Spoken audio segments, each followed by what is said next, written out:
Hello students, हम BA part third इतिहास विषय के आधुनिक भारत का इतिहास की पुस्तक के बारे में चर्चा कर रहे हैं। आज का हमारा टॉपिक है लॉर्ड कॉर्नवालिस के सुधार। इसको हम देखेंगे कि किस प्रकार से लॉर्ड कॉर्नवालिस ने सुधार किए। 1786 में ये गवर्नर जनरल के पद पर इसको नियुक्त किया और जब ये भारत आया उस समय कंपनी की शासन व्यवस्था में कई दोष थे। अतः उसने इस शासन व्यवस्था को दूर करने हेतु उसने एक निर्णय लिया और इस निर्णय के लिए उसने कई कठिनाइयों का उसको सामना नहीं करना पड़ा, जिनसे वॉरेन हेस्टिंग्स को जूझना पड़ रहा था। क्या क्या सुधार किए ये हम देखते हैं। इसको हम 4 भागों में बांट सकते हैं। आज प्रशासकीय सुधार, व्यापारिक सुधार, न्याय संबंधी सुधार और भूमि संबंधी व्यवस्थाएं, भूमि का स्थायी बंदोबस्त। तो आज हम प्रशासकीय सुधार, व्यापारिक सुधार और न्याय संबंधी सुधार के ऊपर चर्चा करेंगे। पहला हमारा पॉइंट है प्रशासकीय सुधार। क्या क्या करा कॉर्नवालिस ने, देखिए। कॉर्नवालिस ने ब्रिटिश शासन प्रणाली को ही भारत में लागू करने के उद्देश्य से विभिन्न सुधार किए। क्यों? क्योंकि वह इसे भारतीय व्यवस्था से श्रेष्ठ मानता था। क्योंकि उसका मानना था कि जो भारतीय प्रणाली है वो ब्रिटिश प्रणाली से कमज़ोर है, मतलब ब्रिटिश प्रणाली की उसको श्रेष्ठता सिद्ध करनी थी। अब इसके लिए उसने क्या क्या नियम बनाए, जैसे कि उसने पहला नियम क्या बनाया कि उच्च पदों पर केवल यूरोपियनों को ही नियुक्त किया जाए। उसने क्या कहा कि कंपनी शासन के सभी जो उच्च पद हैं उस पर केवल जो यूरोपीय हैं वो ही नियुक्त हुए। उसकी दृष्टि में उसका ये मानना था कि कोई भी भारतीय शासन को समुचित रूप से या समुचित ढंग से चलाने की योग्य नहीं है। तो इस प्रकार भारतीयों की योग्यता पर अविश्वास करके कॉर्नवालिस ने भारतीयों के लिए उच्च पदों के द्वार बिल्कुल बंद कर दिए। ये पहला काम उसने किया। दूसरा उसने क्या करा, जो कंपनी के अधिकारी थे उनके वेतन में वृद्धि की। क्या कारण था उनकी वेतन में वृद्धि का? एक्चुअली उस समय उनका जो वेतन था बहुत कम था, तो वो क्या करते थे, अपना निजी व्यापार करते थे, घूस लेते थे, भ्रष्टाचार में लिप्त थे।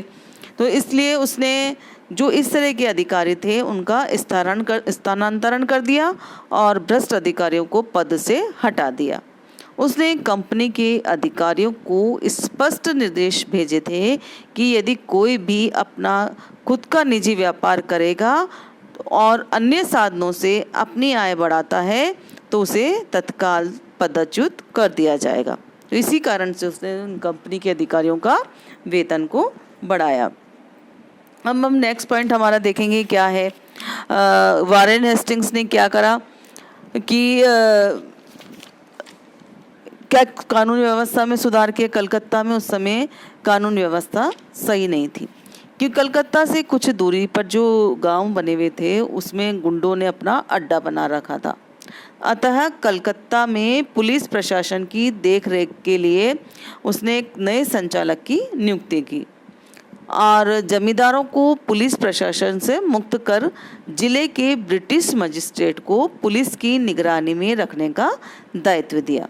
और उसने क्या करा, प्रति 20 मील के अंतर पर एक पुलिस थाना स्थापित किया और थाने में दरोगा नामक कर्मचारी की भी उसने नियुक्ति की। नेक्स्ट पॉइंट हमारा है व्यापारिक सुधार। देखें क्या क्या करा इसने। ईस्ट इंडिया कंपनी मुख्य रूप से एक व्यापारिक संस्था थी, लेकिन व्यापार में कंपनी को कोई विशेष लाभ नहीं हो रहा था, क्योंकि कंपनी की जो व्यापारिक प्रणाली थी दोषपूर्ण थी। कंपनी द्वारा स्थापित व्यापार बोर्ड तथा ठेकेदारों के बीच की कड़ी में कुछ गड़बड़ दिखाई दे रही थी। ठेकेदार क्या करते थे, वस्तुओं का मूल्य तो अधिक ले रहे थे, किंतु माल जो है घटिया दे रहे थे। तब कॉर्नवालिस ने जो व्यापार का बोर्ड था उसका पुनर्गठन किया।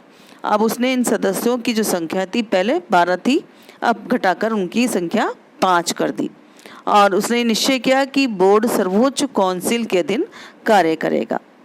प्रत्येक ऐसे व्यापारिक केंद्र पर जहां कंपनी का व्यापार होता था वहां एक एक रेजिडेंट की नियुक्ति की, और इनका क्या काम था? कंपनी का यही देखना कि कंपनी का काम ढंग से हो रहा है या नहीं, और साथ ही ठेकेदारों से माल खरीदने की जो व्यवस्था है उसको भी समाप्त कर दी गई। अब रेजिडेंट उत्पादकों से सीधा संपर्क कर माल खरीदने लगे। ये थी इसकी व्यापारिक सुधार। अब हम पढ़ेंगे इसके न्याय संबंधी सुधार। न्याय के क्षेत्र में भी उसने वारेन हेस्टिंग के जो कार्य थे उनको आगे बढ़ाया, और सर जॉन विलियम, ये कानून विशेषज्ञ था, इसको इसने अपनी सहायता के लिए नियुक्त किया। अब इसने कॉर्नवालिस ने दीवानी व फौजदारी अदालतों को श्रेणीबद्ध किया, और दीवानी और फौजदारी अदालतों को भी 4 श्रेणियों में बांटा। अब देखें कौन कौन सी अदालतें हैं। सबसे पहले है छोटी अदालत। ये कानून की सबसे छोटी इकाई थी। इसका अध्यक्ष स्थानीय आमीन या मुंसिफ होता था, इसीलिए इन अदालतों को मुंसिफ अदालत भी कहा जाता था। इन अदालतों का कार्य ऋण लेने व देने से उत्पन्न होकर झगड़ों को निपटाना तक भी था। इन अदालतों को 50 रुपए तक के मुकदमे सुनने का अधिकार दिया गया। सेकंड कौन सी अदालत थी? जिला दीवानी अदालत, ये दूसरी इकाई थी। ये मुंसिफ अदालत जो थी उसके ऊपर की अदालत थी। अब प्रत्येक शहर में या जिले में ये अदालतें स्थापित की गई। इन अदालतों में एक यूरोपीय जज नियुक्त किया जाने लगा, और उसकी सहायता के लिए स्थानीय हिंदू व मुसलमान परामर्शदाता नियुक्त किए गए। प्रत्येक प्रकार के दीवानी मुकदमों की सुनवाई इस अदालत में होती थी। नेक्स्ट थी प्रांतीय दीवानी अदालतें।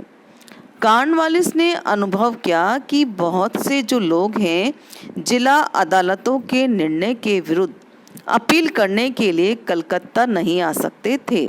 अतः उसने जिला अदालतों के ऊपर 4 प्रांतीय अदालतें स्थापित की। ये अदालतें कलकत्ता, ढाका, पटना, मुर्शिदाबाद में स्थापित की गई। प्रत्येक प्रांतीय अपील अदालत में 3 अंग्रेज न्यायाधीशों की नियुक्ति की जाती थी। प्रत्येक जज को कानूनी सलाह देने के लिए काजी, मुफ्ती और पंडित भी नियुक्त किए जाते थे।